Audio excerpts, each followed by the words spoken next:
Blessings, blessings, blessings. Welcome, my listener, to this amazing channel.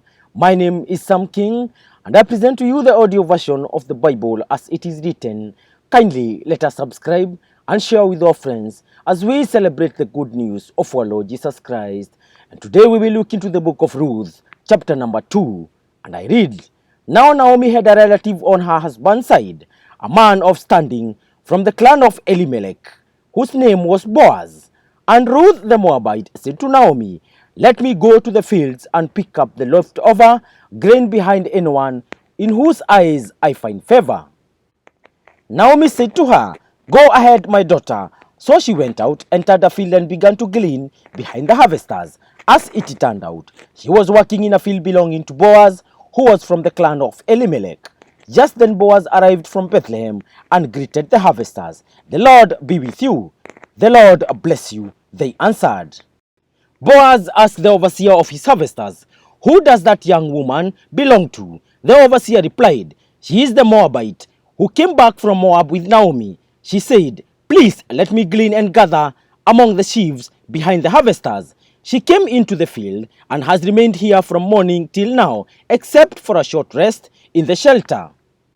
So Boaz said to Ruth, My daughter, listen to me. Don't go and glean in another field, and don't go away from here. Stay here with the women who work for me. Watch the field where the men are harvesting, and follow along after the women.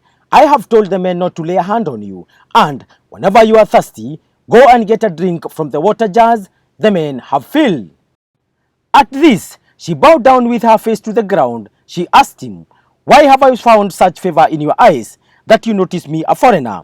Boaz replied, I've been told all about what you have done for your mother-in-law since the death of your husband, how you left your father and mother and your homeland and came to live with a people you did not know before.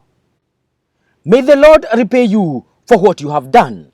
May you be richly rewarded by the Lord, the God of Israel, under whose wings you have come to take refuge. May I continue to find favor in your eyes, my Lord, she said.